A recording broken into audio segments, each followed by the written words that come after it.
Apocalipse capítulo 14.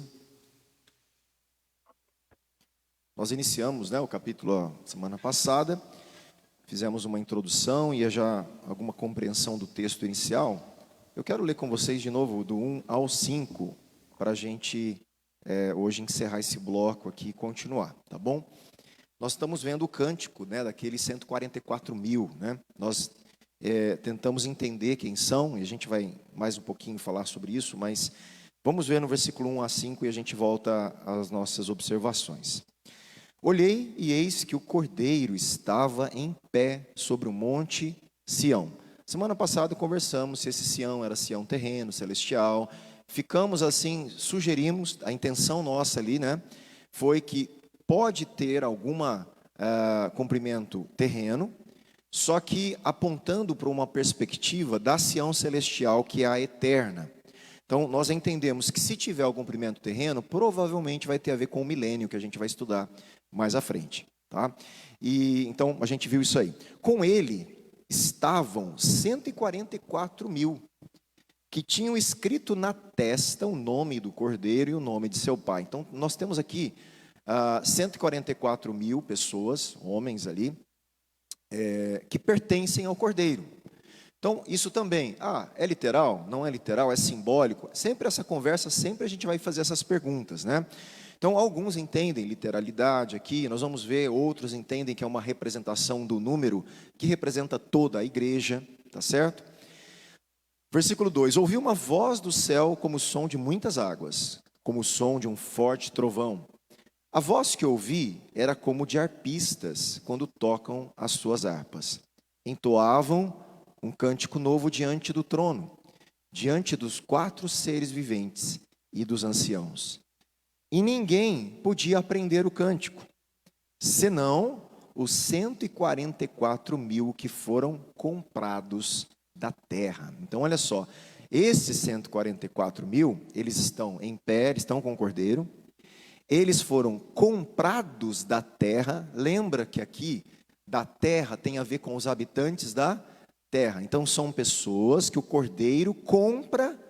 Não quer dizer que eles retiraram necessariamente, mas eles compram do sistema terreno. Ele é comprado do pecado, gente, da morte, do sistema da terra, para fazerem partes como habitantes do céu, do reino de Deus.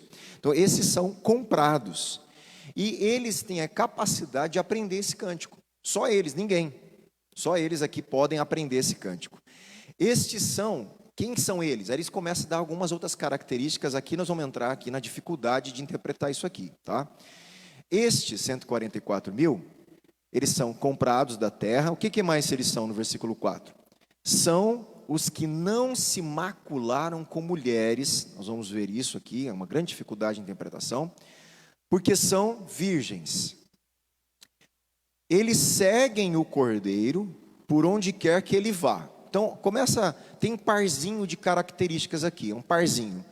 Primeiro par, eles não se macularam com mulheres, são virgens. Então, primeiro par de característica do versículo 4. Segundo par, eles seguem o Cordeiro onde quer que ele vá. São os que foram comprados dentre os seres humanos. Olha só, eles são os que foram comprados dentre todos os seres humanos, primícias para Deus e para o Cordeiro. E no versículo 5, mais um parzinho. Não se achou mentira na boca deles, sua boca, e eles não têm mácula. Então, olha um monte de características desse grupo de pessoas que estão com o Cordeiro, que aprende o cântico novo, um cântico eterno, que está escatológico aí do que está acontecendo, e eles têm essas características aí. Então vamos devagar, que aqui nós vamos ver algumas interpretações aqui, tá certo? Mas antes, deixa eu fazer algumas leituras aqui de observação, e a gente retoma aqui. O caráter triunfante desses redimidos, comprados, tudo bem? Quem foi comprado pelo sangue, pelo Cordeiro, ele é redimido, ele é resgatado.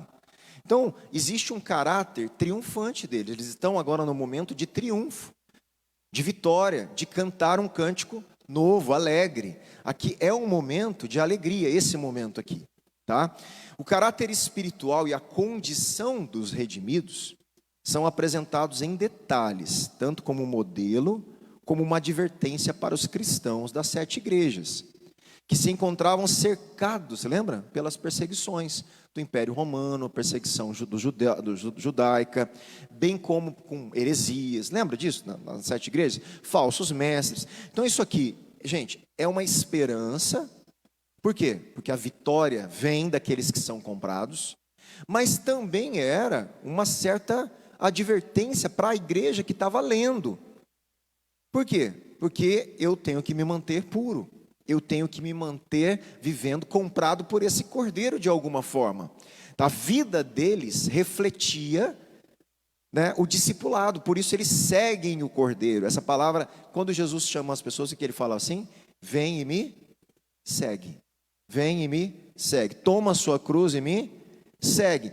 Essa frase aqui, e seguem o cordeiro por onde quer que ele vá, caracteriza que são discípulos de Jesus. São pessoas que tomaram a sua cruz e seguiram Jesus, seguiram o cordeiro.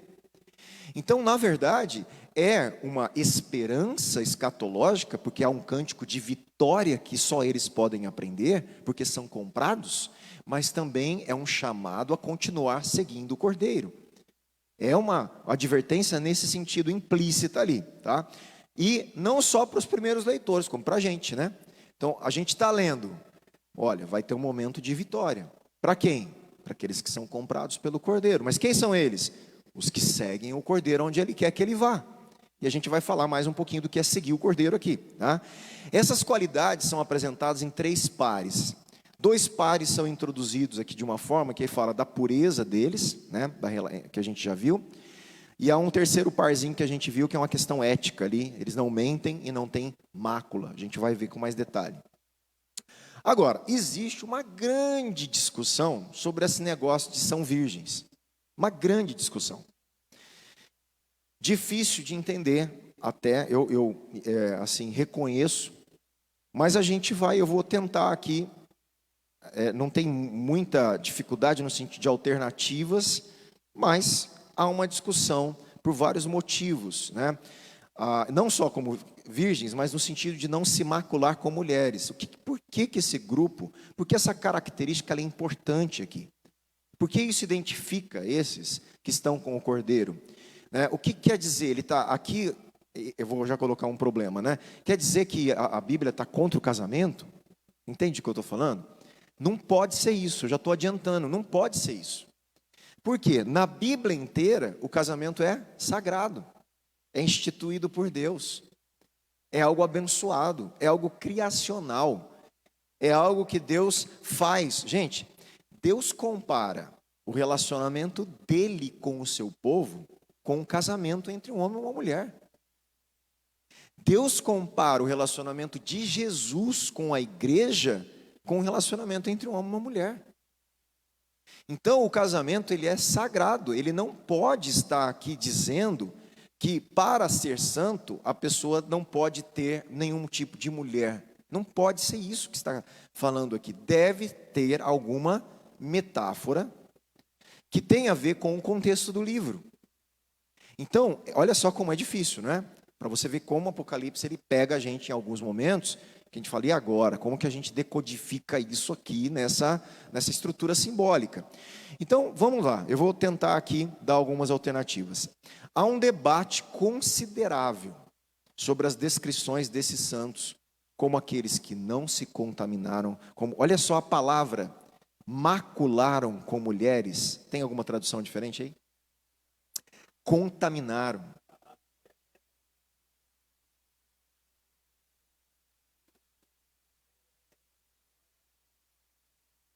Olha só, mas a palavra grega é de mácula, é de impureza. Então, essa palavra, olha só, não se macularam, quer dizer, eles não foram corrompidos, não pode, contaminados, não pode ter a ver com o casamento, porque o casamento não contamina ninguém. Entende o que eu estou falando? O relacionamento sexual do casamento não contamina ninguém, ele é sagrado, pelo contrário.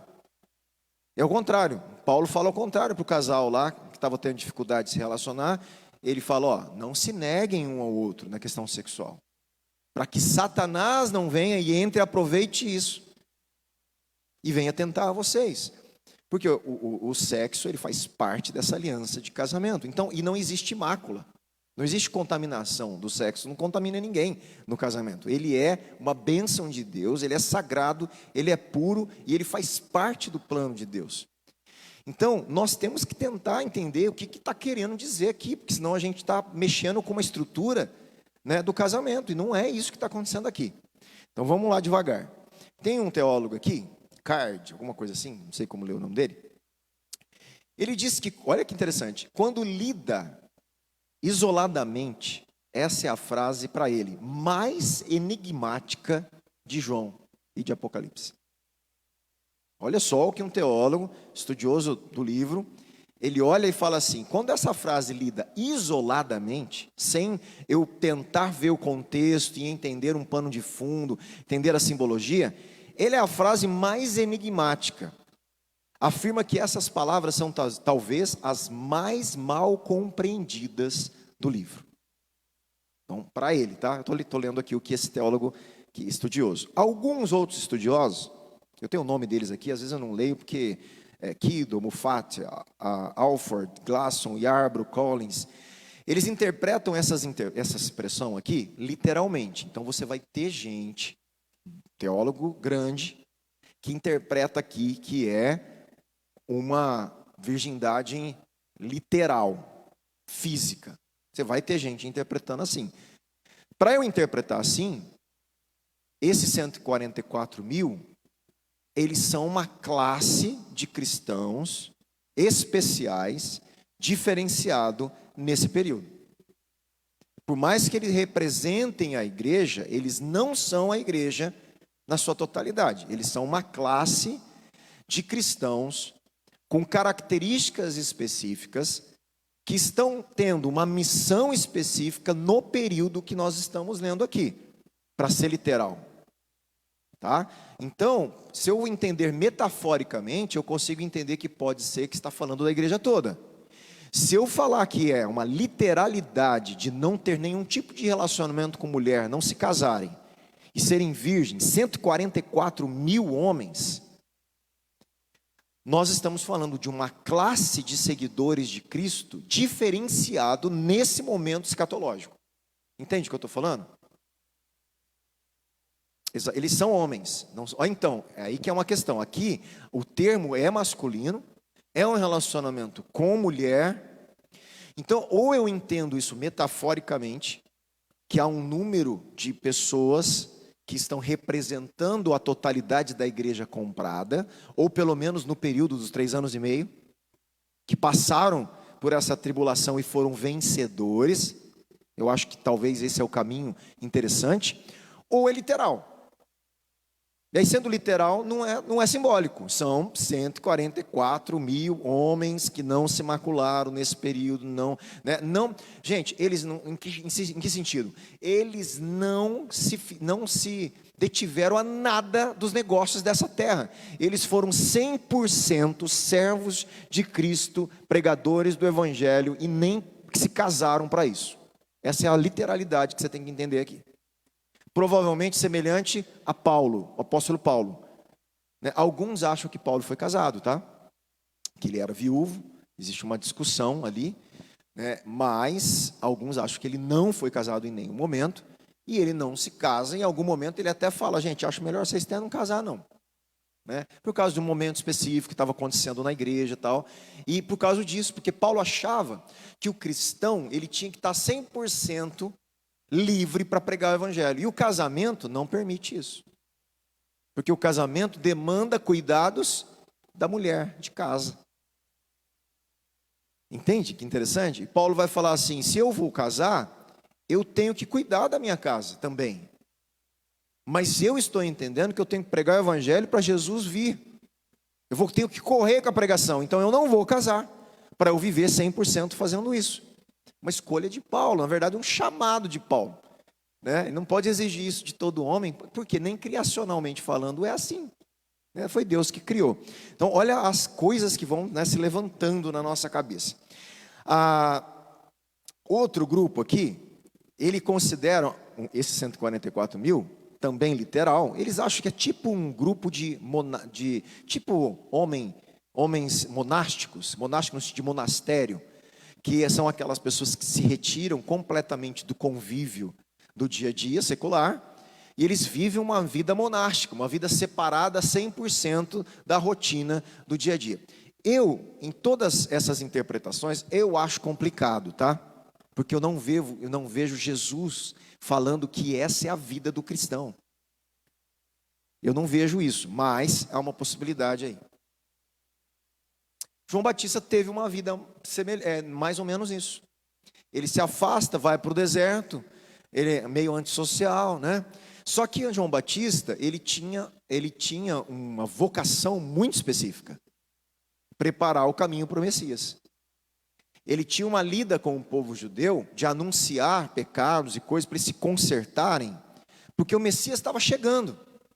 Então ele estava literalmente preparando o caminho para as pessoas, né, quebrarem-se diante de Deus para receber o Messias da melhor forma. Ele estava preparando o caminho ali. Então ele tinha sim algo nesse sentido que você está identificando, semelhante a João Batista. É que eu não vejo Deus chamando a igreja para viver semelhante mais a João Batista, porque o Cristo já veio. Nós agora representamos o Cristo. João anunciava que ele viria. O papel da igreja é anunciar a segunda vinda, mas ela é uma segunda vinda diferente, porque ele já veio. A ressurreição já ocorreu. E ele fala: eu não oro para Deus tirar vocês do mundo, mas é para livrar vocês do mal. E eu mando vocês ao mundo, ide pregar o evangelho. É diferente. Jesus quer que eu e você estejamos no meio da sociedade, sendo luz do mundo, sal da terra, vivendo em meio a esse mundo caído, representando o reino de Deus. João não, João se afasta. Quem quer ir que venha a mim, não é assim? O pessoal ia lá procurar ele no deserto e ouvia as pancadas que ele tinha lá. Mas era uma vocação dele, fazia parte do chamado profético dele. Se for literal, realmente faz sentido, é mais ou menos o que João vivia. Se essa interpretação for literal. Totalmente separado. E separados da vida secular, é o que eu estou falando, separados de coisas do mundo que nem são pecado. Eles se separam, o monástico é nisso.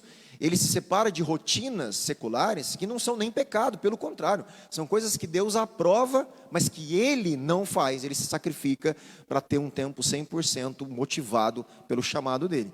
Se for literal, nós estamos falando de um grupo de pessoas assim. Eu já estou adiantando que eu tenho um pouco de dificuldade de entender a literalidade aqui, mas quem sou eu diante de grandes teólogos aqui? É porque eu vou na linha, né, de outros que eu também acho que são grandes teólogos, né? Mas vamos ler um pouquinho aqui. O problema, como proposta de literalidade, eu já adiantei, é a palavra grega macular, que é pejorativa, é algo ruim, né? Como que um homem, como que a Bíblia ia depreciar o casamento? É o que eu estou falando, usar uma palavra que se ele tomasse uma mulher como esposa, ele estaria se maculando? Não, biblicamente não existe essa mácula pelo casamento. Entende o que eu estou falando? Então, a partir disso, você entende que pode haver aí simbolismo, que pode haver metáfora, como no livro todo. E a gente vai chegar lá. Portanto, o sentido figurado, aí entra Osborne, que é onde eu gosto desse equilíbrio dele. O sentido figurado é muito melhor, identificando os santos vitoriosos como os que se recusaram a participar, presta atenção, da imoralidade do mundo romano, da Babilônia, que a gente vai ver, de não beber da imoralidade do mundo, e das atividades mundanas que contrariam a Deus. Para ele, é isso que está simbolizando, ao contrário do termo, eu acho que eu vou ler aqui, porneia, lá em uma das cartas que a gente leu, que vem, né, a palavra porneia é a palavra de imoralidade, qualquer tipo de atividade, né, imoral, que não está circunscrito pelo casamento, pode ser encaixado dentro desse termo porneia, de onde vem, inclusive, o termo pornografia no português. Só que a palavra porneia lá não significava imoralidade somente física, era idolatria, você lembra? Lembra disso que eu toquei nesse assunto? A palavra porneia não era uma imoralidade somente sexual, era uma imoralidade espiritual. Era uma quebra de fidelidade a Deus. E isso, na Bíblia, vários profetas falam do povo de Deus adulterando, sendo infiel na aliança com o Criador.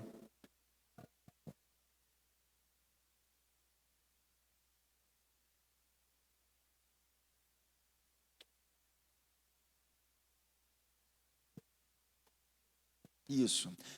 Essa é a linha de interpretação daqueles que entendem esses termos metaforicamente falando. E eu tenho a tendência de ir para esse tipo de interpretação.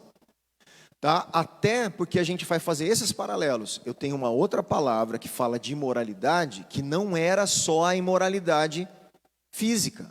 Estava falando de uma moralidade espiritual da idolatria.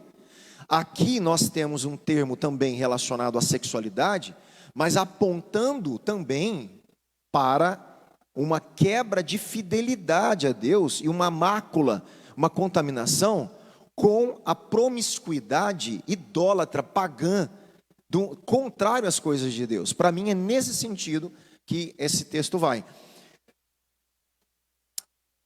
E a idolatria, tá? Então eu entendo que vai nesse sentido aí. Olha só, existe duas metáforas também que eles acreditam aqui que está falando. Eles entendem que não se macularam com mulheres pode ser num sentido de tipo soldados que iam para o exército e tomavam essa atitude. E virgens no sentido de representar a noiva de Cristo. E olha que interessante, eu não vou ficar tanto tempo para não ficar tão maçante, mas olha que interessante um texto sobre essa metáfora da virgem. Para você ver, gente, um segredo da Bíblia, de interpretação. A Bíblia interpreta a Bíblia. Você está vendo, aonde a gente vai buscar interpretações? No próprio texto bíblico, no Novo Testamento, no Antigo Testamento, a Bíblia ela interpreta. Apocalipse não está escrito fora do Novo Testamento, nem fora da revelação geral. Então o que está acontecendo aqui tem um pano de fundo que a gente consegue talvez buscar alusões, referências. Olha um texto interessantíssimo para isso. 2 Coríntios capítulo 11. O Davi hoje não está ajudando lá, Davi, com o Data Show, filho? Você está regulando o Data Show com o pessoal aí? 2 Coríntios capítulo 11.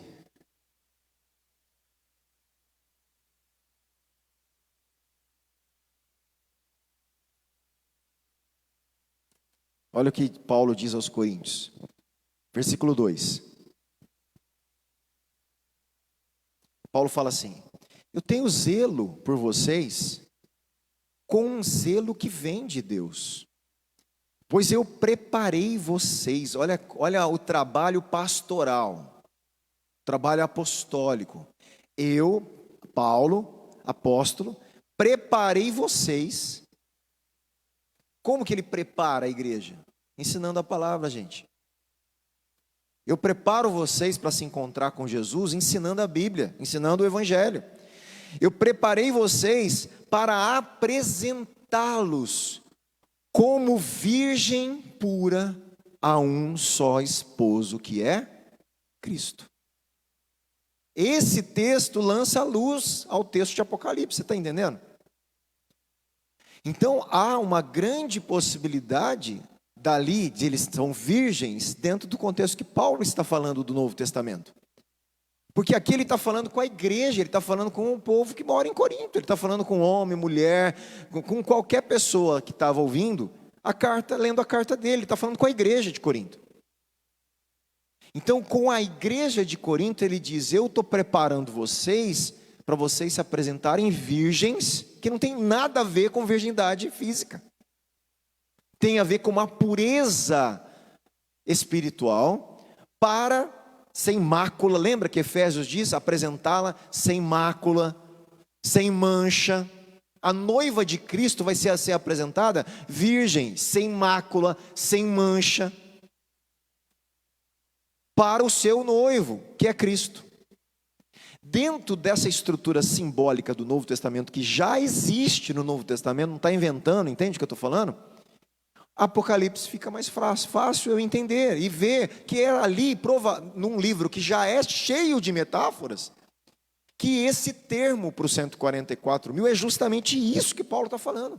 Eles são a igreja virgem, imaculada, comprada pelo Cordeiro.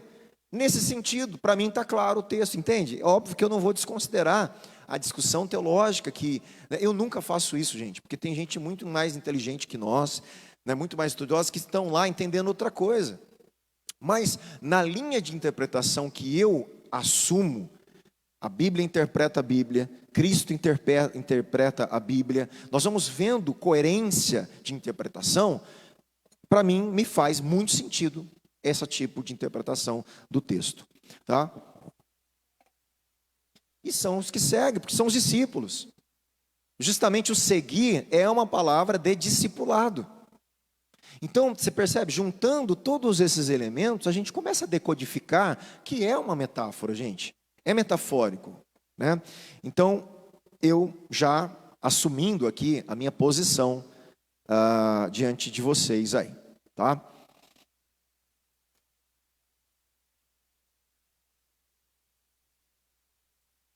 Outro par de descrição aí que a gente está vendo é que eles seguem o Cordeiro, né? Aonde ele quer que vá. Vamos nos deter um pouquinho isso aqui. Então eles são comprados, eles são imaculados nesse sentido, separados para o Cordeiro, para o noivo, para o esposo, né? E eles são o quê? Eles seguem o Cordeiro por onde quer que ele vá. A ideia de seguir a Cristo, gente, é o cerne, a essência do discipulado. Como eu já falei hoje aqui, Jesus chegava para uma pessoa e falava assim: vem e me segue. Quem quer me seguir, tome a sua cruz e vem me seguir.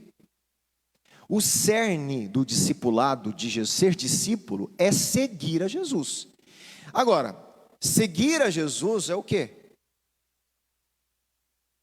Aprender o que ele ensina e viver como ele vive. É justamente o chamado ao discipulado, o que o mestre oriental daquela época chamava a gente para seguir ele, chamava para ele aprender o que ele ensinava e viver esse ensino como ele vivia. Isso é o discipulado. Então, ser discípulo de Jesus é muito mais do que vir para a igreja, tudo bem? O discípulo de Jesus é aquele que vive 24 horas seguindo a Jesus, caminhando. Por isso que domingo, eu fiz questão de falar para vocês aqui na pregação, que nós precisamos deixar a palavra de Deus moldar as nossas crenças, moldar o nosso pensamento, moldar aquilo que a gente faz, o nosso comportamento, porque isso é ser discípulo de Jesus. Não é só eu saber o texto bíblico, isso não tem nada a ver comigo. É deixar aquele texto criar vida em mim, produzir vida de Jesus em mim. Isso é ser discípulo de Jesus. E é isso que esses 144 são. 144 mil eles são. Tá? Aonde quer que ele vá, né? A imitação mesmo de Jesus. O ato de seguir significa, olha lá, deixa eu ampliar um pouquinho mais esse significado na voz aqui de um outro teólogo, que eu cito bastante aqui, chamado Aune. O ato de seguir significa, olha lá, tanto ser fiel às instruções de Jesus, quanto promover a sua causa. Uma ênfase encontrada somente nos evangelhos e em Apocalipse. Então, o que é seguir a Jesus? É ser fiel às instruções de Jesus, aos mandamentos, às orientações, aos ensinamentos, e assumir a causa de Jesus, que é o reino de Deus. Quando eu faço isso, eu sou um seguidor do Cordeiro, onde quer que ele vá. É isso aí que está. A ideia é essa. E a ideia é de seguir Cristo até a morte, em Apocalipse, sempre. Seja fiel e fiel até a morte, se necessário, né? Os redimidos foram também o que, gente? comprados dentre os homens. Olha lá, versículo 4. São os que foram comprados dentre todos os seres humanos. Primícias para Deus, né? Essa expressão, ela também, nós já vimos no capítulo 5, e ela acontece aqui, é uma linguagem de redenção, gente, de compra, de salvação, né? Deus vai lá com o sangue de Jesus, o sangue do Cordeiro, Ele vai redimir, Ele vai resgatar, Ele vai comprar. É uma linguagem de redenção na Bíblia toda, aí, que eu acho que a gente conhece, né? Além disso, 144 mil são oferecidos como primícias, palavra grega aparrê, primícias para Deus e para o Cordeiro. Primícias, outra frase muito interessante, a que aparece em vários sentidos. Eu vou ler aqui por causa da importância. Ó, essa é uma imagem sacrificial, pois no Antigo Testamento, os primeiros frutos de uma colheita, sabe aqueles primeiros frutos da colheita?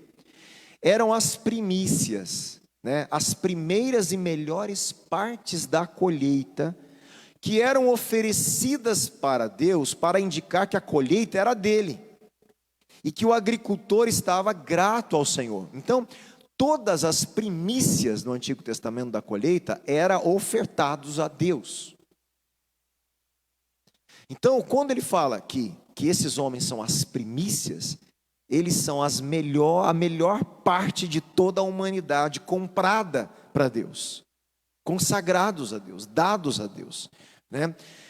Um outro termo também, no Novo Testamento, olha que interessante, um homem chamado Epêneto, ele também foi chamado de o primeiro fruto, isto é, né, o primeiro convertido da Ásia. A primícia da Ásia foi Epêneto, né, é usado para ele também. Outro que foi usado, a casa de Estéfanas, são os primeiros frutos da Acaia. Então esse termo também era usado quando as primeiras pessoas de uma região se convertiam, eles eram chamados aparrê, primícias, os primeiros frutos, e eles consagravam todo o restante da colheita que viria para Deus, né? Tiago chama seus leitores também de primícias da criação, indicando o início de uma nova criação em Cristo. O Novo Testamento segue o Antigo Testamento ao descrever o crente como o primeiro entre muitos, significando que Deus vai continuar abençoando a colheita de vidas. Em 1 Coríntios 15, 20, vemos o emprego do termo grego, que forma semelhante à passagem que Cristo na ressurreição, lembra que Cristo é chamado de as primícias dos que morreram. Ele é o primeiro a ressuscitar, representando que todos os outros serão ressuscitados também. Então a ressurreição de Jesus é a primícia, tá? Em Romanos 11, a conversão dos gentios, gente, é vista como primeira de uma grande colheita. Olha só, se os primeiros frutos são santos, a massa também é. E se a raiz é santa, os ramos também são. Portanto, vamos encerrar aqui a definição de 144 mil. Os 144 mil são, vamos lá, vamos tentar resumir tudo para Osborne aqui, tá? São os santos do período da tribulação, vistos como primícias, como a oferta a Deus, garantindo a colheita final de todos os cristãos. Para Osborne, os 144 mil são toda a igreja que passa pelo período da perseguição da besta, que nós acabamos de ler do capítulo 13, permanecem fiéis, porque são comprados pelo Cordeiro, não se macularam e representam o restante de toda a colheita de Deus. Deu para entender o que são 144 mil? Tá, isso para Osmo. E para mim, eu tenho a tendência de ir para esse caminho dele aí. Tá? Então, são o número literal ou não?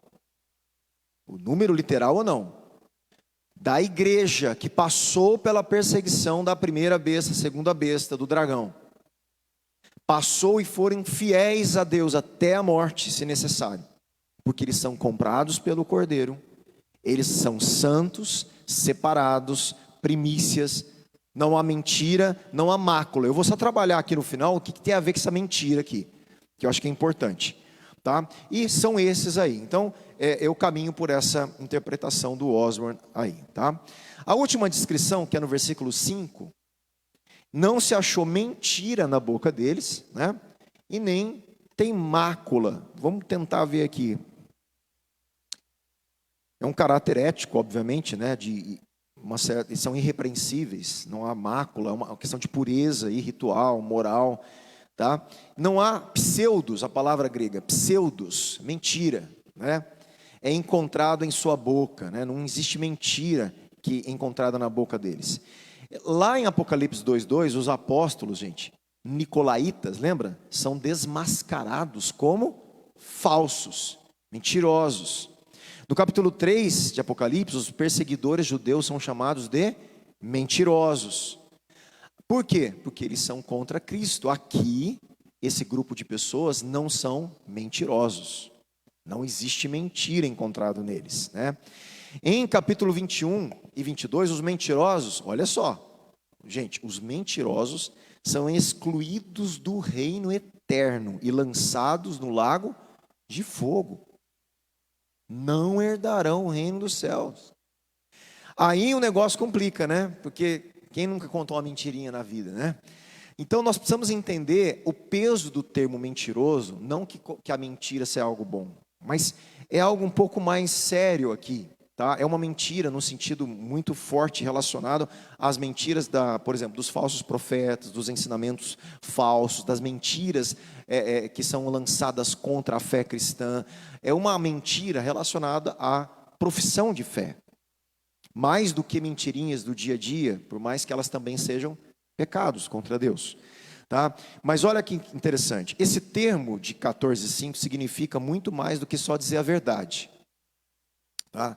Referindo-se também à proclamação, presta atenção por favor aqui, a definição de mentira e verdade aqui, refere-se à proclamação fiel das verdades de Deus. Então esse grupo são aqueles que proclamam fielmente a verdade de Deus. Não encontra-se mentira neles. Não há um falso evangelho sendo pregado. Não há uma falsa fé sendo pregada e vivida. Eles são verdadeiros. Eles são como Cristo, fiéis testemunhas do evangelho. Tá? Referindo-se também à proclamação fiel das verdades de Deus e à recusa em se render aos enganos de Satanás. Lembra que Satanás está seduzindo, enganando as nações. Eles não são enganados, eles não assumem o engano, não há mentira neles, e eles se mantêm fiéis à verdade do Evangelho de Cristo, tá? Essa é a interpretação.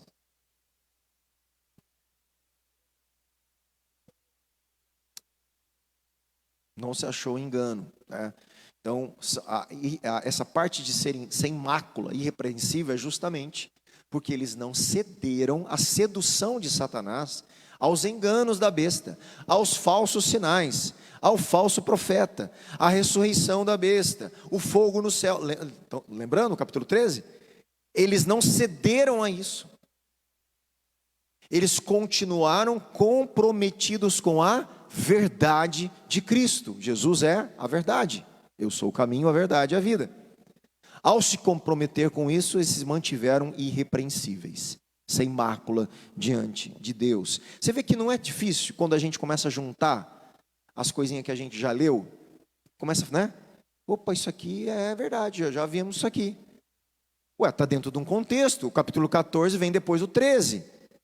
O que é contaminar? Se não seguir a sedução do 13. Da besta, do falso profeta, entende? Existe uma lógica do livro, gente. Quando a gente começa a colocar a interpretação dentro do contexto, a gente vê que não é tão difícil assim. Fica mais fácil.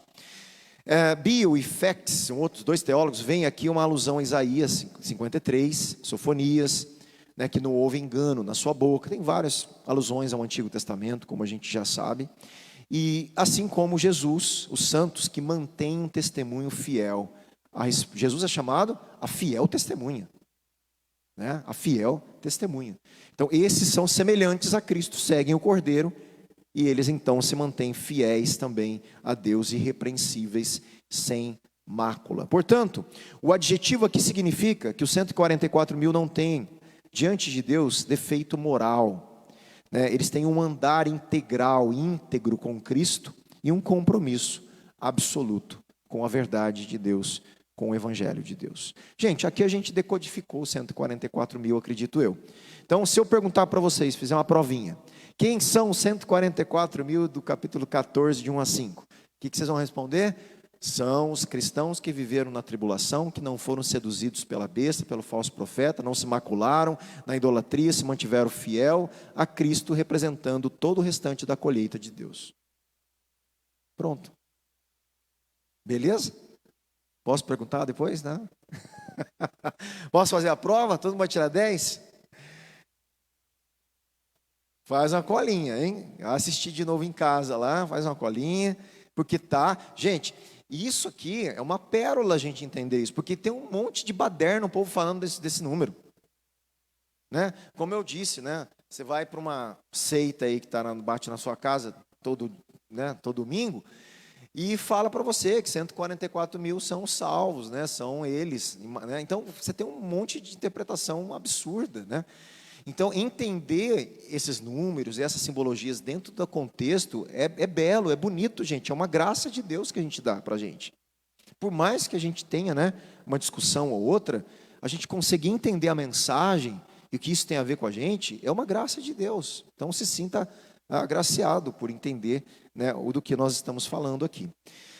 Eu vou encerrar aqui lendo só um final do capítulo 5 aqui, algumas anotações, né, um resumo aqui, tá bom? E aí semana que vem a gente vai ver a mensagem dos 3 anjos, do versículo 6 em diante. A gente tem uma atividade de 3 anjos, dizendo algumas coisas, e a gente vai ver isso aí.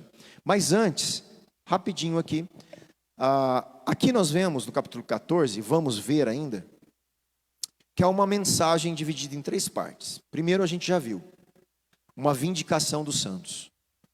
Esses 144 mil estão sendo vindicados. Em que sentido? Eles estão recebendo agora o cântico novo, o cântico da vitória, comprados, eles pertencem, saíram daquele lugar de sofrimento, então há uma justiça sendo feita para eles, tá? Vindicação é isso. Depois nós vamos ver, semana que vem, a mensagem final da salvação e juízo para as nações. E por último, a colheita dos santos e dos pecadores. Então esse é o capítulo 14 inteirinho. Nós temos os santos sendo vindicados, identificados nesses 144 mil. Nós vamos ver o juízo de Deus nas nações. E nós vamos ver uma colheita dos santos e dos pecadores. Tá? Então, olha só o que o capítulo 14 vai falar para a gente. Não faltem, hein? Entretanto, a primeira sessão contém também uma promessa e uma advertência para os santos. Aqueles que ficarão em pé com o Cordeiro sobre o Monte Sião, cantarão um cântico novo, serão os que mantiveram sua pureza espiritual, os virgens, que não se contaminaram por se recusarem a participar da adoração pagã. São eles que se gloriarão na alegria eterna de serem os primeiros frutos apresentados a Deus e ao Cordeiro. Todavia, a advertência é severa para os que falharam em não se contaminar. A adoração pagã e a imoralidade dos dias de João, do escritor de Apocalipse, são, gente, paralelas ao problema nosso, das nossas, né, do nosso tempo, da imoralidade, do mundanismo entre os cristãos de hoje. A disposição de muitas pessoas que alegam ser cristãs e que frequentam a igreja regularmente, mas são mergulhadas em prazeres egoístas, hedonistas desse mundo, tem bastante. O culto pagão de nossos dias, os ídolos de muitos cristãos são hoje dinheiro, sucesso, atividades carnais. Tais pessoas podem ser excluídas da alegria celestial de que os fiéis desfrutarão. Quando Cristo vier como um ladrão, elas enfrentarão o juízo divino, ao passo que os fiéis experimentarão a alegria eterna. Tá? Isso nós vamos ver capítulo 14, depois 21, 22. Tá certo? Então, é a nossa porção de entendimento aí do capítulo 14 de hoje. Semana que vem, a mensagem dos 3 anjos. Tá bem? Vamos orar? Não ficou difícil não, hein, de entender, hein? Hã? Não ficou difícil não. Lógico que, lembrando que a gente está escolhendo uma via interpretativa, mas que faz muito sentido para a gente aí. Tá bom?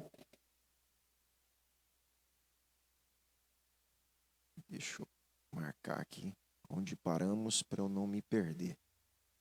Esses dias eu fui voltar ao estudo de manhã, que eu estou dando Apocalipse também para o pessoal da manhã, nós estamos mais para trás.